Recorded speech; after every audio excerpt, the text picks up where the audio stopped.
Hello, everybody. This is Reading Every Inch with Stalkovitch. And today's episode consists of the T55. I'm using the TR85 in the game, Tier 5 Premium Main Battle Tank, the autoloader there. You can pick it up for 12,000 battle coins in the battle path. I got Wikipedia over here. I'll leave the link in the description. I'm just gonna read over some stuff for about 20 minutes now. And cheers too if you're drinking anything.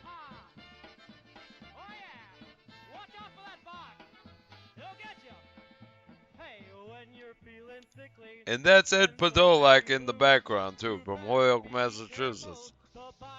So, the T54 and T55 tanks are a series of Soviet-made battle tanks introduced in the years following the Second World War. The first T54 prototypes was completed at Nizhny Tagil by the end of 1945. Initial production ramped up, settled for 1947 at Nizhny Tagil and 1948 for Kharkov, were halted and curtailed as many problems were uncovered. The T-34-85 still accounted for 88% of the production through the 50s. The T-54 eventually became the main battle tank for armored units of the Soviet Army. Armies of the Warsaw Pact countries and many others. The T-54s and T-55s have been involved in many of the world's armed conflicts since the later part of the 20th century. The T-54-55 series eventually became the most produced tank in military history. Estimated production numbers for the series range from 86,000 to 100,000. They were replaced by the T-62, C-64, T-72, T-80, and T-90, and soon T-14 Armata tanks in the Soviet and Russian armies, but remain in use by up to 50 other armies worldwide, some having received sophisticated retrofitting. During the Cold War, Soviet tanks never directly faced their NATO adversaries in combat in Europe. However, the T-54-55's first appearance in the West around the period of the 1950s, then the beginning of the Cold War, spurred the United Kingdom to develop a new tank gun, the Royal Ordnance L7, and the United States to develop the M60 Pan. And I'm going to read over where it says T-55. Trials with nuclear weapons showed that a T-54 could survive a 2 to 15 kiloton nuclear charge at a range of more than 300 meters, 980 feet, from the epicenter. But the crew only had a chance of surviving at 700 meters, 2,300 feet. It was decided to create an NBC, Nuclear, Biological, and Chemical Protection System, which would start working 0.3 seconds after detecting gamma radiation. The task of creating a basic PAS, Proteomanaya Zashtikta NBC protection system offering protection against the blast of a nuclear explosion and radioactive particulate filtration, but not against external gamma radiation or gas, was given to the KB-60 Design Bureau in Kharkov and was completed in 1956. The documentation was sent to Uralvanvagonsavad. It was decided to increase the tank's battle capabilities by changing the tank's construction and introducing new production technologies. Many of those changes were initially tested on the T54M, and the tank was fitted with the new V55 12-cylinder 4-stroke 1-chamber 38.88 liter water-cooled diesel engine developing 581 horsepower. Greater engine power was accomplished by increasing the pressure of the fuel delivery and charging degree. The designers planned to introduce the heating system for the engine compartment and MC1 diesel fuel filter. The engine was to be started phonomically with the use of an AK-150S charger and electric starter. This eliminated the need for the tank to carry a tank filled with air, to allow easier access during maintenance and repairs. It was decided to change hatches over the engine compartment to increase the operational range. 300 liters, 79 United States gallons. Fuel tanks were added to the front of the hull, increasing the overall fuel capacity to 680 liters or 180 gallons.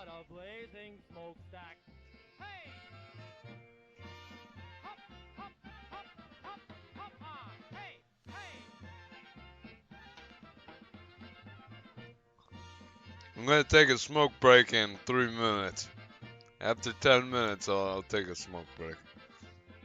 It'll only take like less than a minute. The ammunition load for the main gun was increased from 34 to 45 rounds with 18 shells stored in so-called wet containers, located in hull fuel tanks, the concept for which came from Kartsev's canceled Object 140. The ammunition load included high explosive fragmentation and anti-tank rounds, and designers also planned to introduce the BK-5M heat rounds, which penetrated 390 millimeters, 15 inches thick armor. The TPKU Commander's Vision device was replaced by either the TPKU B or the TPKU-2B. The gunner received the TNP-165 vision device. The loader's hatch mounted 12.7 Dushka anti-tank, anti-aircraft heavy machine gun was dropped because it was deemed worthless against high-performance jets. The tank was supposed to be equipped with the Rosa fire protection system. The tank had a thicker turret casting and improved two-plane gun stabilization system from the T54B, as well as night vision fighting equipment.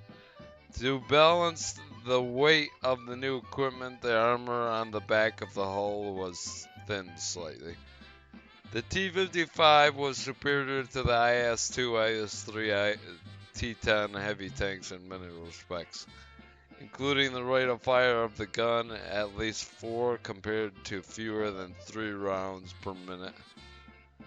Despite somewhat thinner frontal turret armor, 200 millimeters, 7.9 inches instead of 250 millimeters, 9.8 inches, it compared favorably with the IS-3 thanks to its improved anti-tank gun and better mobility.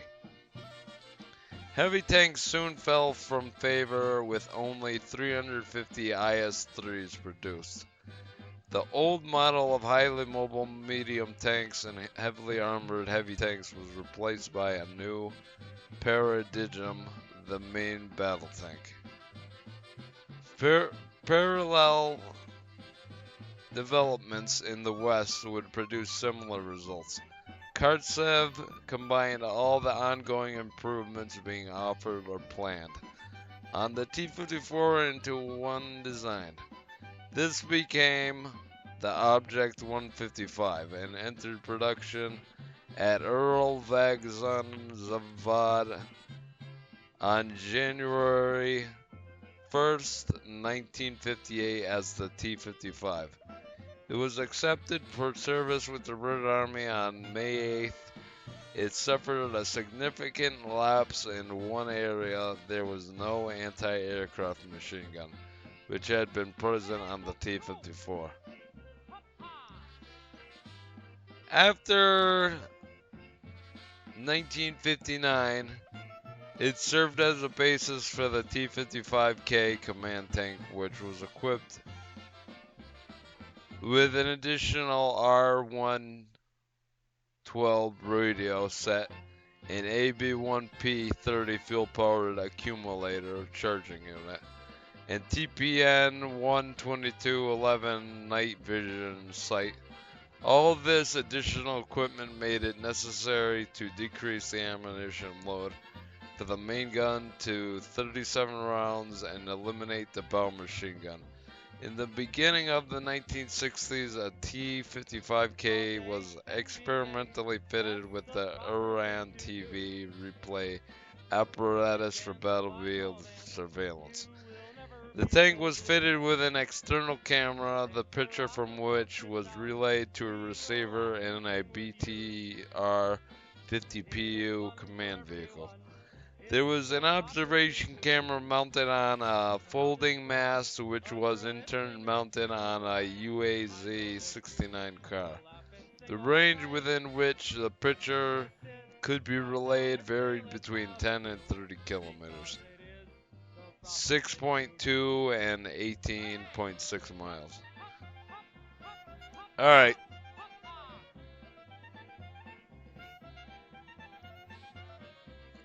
Small little smoke break over here.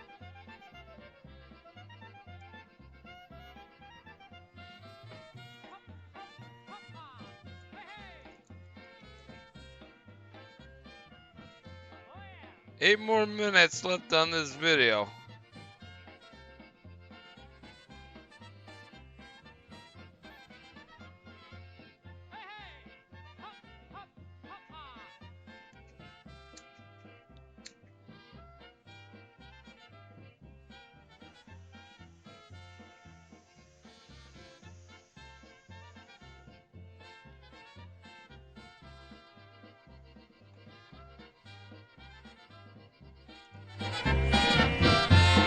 Oh yeah! Drink all day and be gay, that's the proper thing to do. Sing and dance, find romance, you will never feel so blue. Dance around, don't sit down, we will laugh and sing with you.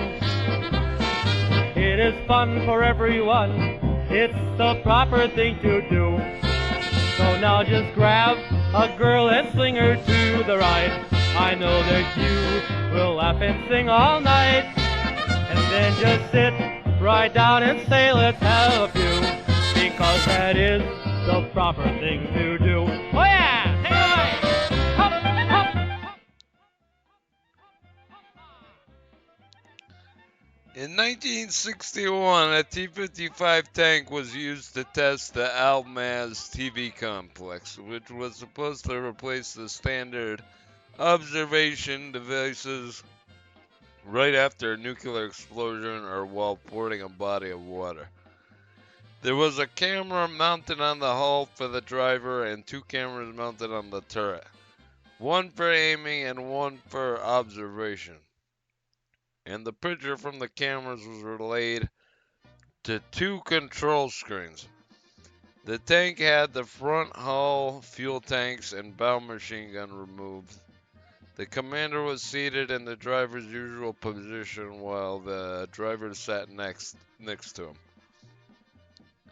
The cameras allowed battlefield observation and firing during daytime at ranges between 1.5 and 2 kilometers. Because of the low quality of the equipment, the trials gave negative results. In the beginning of the 1960s, the OKB-29 Design Bureau in Omsk was working on adapting the tank to use a GTD-3T gas turbine engine, developing 300 horsepower. One T55 tank fitted with this gas turbine engine passed trials but was deemed unsatisfactory and the design did not go into production. The Omsk OKB-29 group tested three experimental T-55 tanks designated Object 612 between 1962 and 1965 that were fitted with an automatic gearbox controlled by electro-hydraulic systems. The trial found that such gearboxes were prone to frequent breakdowns in tanks. At the same time, the Object 155 ML T55 fitted with a launcher for three 9M14 Malutka ATGMs mounted on the rear of the turret was tested. Along with the standard tanks, a flamethrower armed version was designed, designated TO55 Object 482, which was produced until 1962. It was fitted with 460-liter tanks filled with flammable liquid instead of the frontal hull fuel tanks. The flamethrower replaced a coaxial machine gun. This was a much better way to mount a flamethrower than in an experimental Object 483, based on the T-54 tank where the flamethrower replaced the main gun. TO-55 flamethrower tanks were withdrawn from service in 1993. I never knew there was flamethrower T-55s. Jesus Louise. T-55A. As a matter of fact, no, I'm going to skip to the upgrades over here. In its long service life, the T-55 has been upgraded many times. Early T-55s were fitted with the new TSH-2B32P sight. In 1959, some tanks received mountings for the PT-55 mine clearing system or the BTU-55 plow. In 1967, the improved BM-8 APDS round, which could penetrate 275mm thick armor ranges of 2 kilometers, was introduced. In 1970, new and old T-55 tanks had the loader's hatch modified to mount the 12.7 Dushka machine gun to deal with the threat of attack helicopters. Starting in 1974, T-55 tanks received the KTD-1 or KTD-2 laser rangefinder in an armored box over the mantlet of the main gun, as well as the R123 or R123M radio set. Simultaneously, efforts were made to modernize and increase the lifespan of the drivetrain. During the production of the T-55A was frequently modernized. In 1965, a new track was introduced that could be used for between 2,000 and 3,000 kilometers, which was twice the range of the old track. It required a new drive sprocket with 14 teeth instead of 13. Since 1974, the T-55A tanks were equipped with a KTD NUA rangefinder and a TSZS 32PM sight. All the T-55A tanks were equipped with the TPN 12211 night sight. The R113 radio set was replaced by the R123 radio set. Late production models had rubber side skirts and a driver's windshield for use during longer stints. T54 and T55 tanks continued to be upgraded, retrofitted, and modernized in the 1990s. Advances in armor, piercing, and heat ammunition would improve the gun's anti-tank capabilities in the 1960s and 1980s. So that about concludes it. Thank you very much for stopping by and listening to me while I read this easily accessible information on the T55 tank. Playing the TR85 in the game. Not too bad, 2 gold stars. So anyway, take care. Pleasant thoughts. Have a good night. And cheers.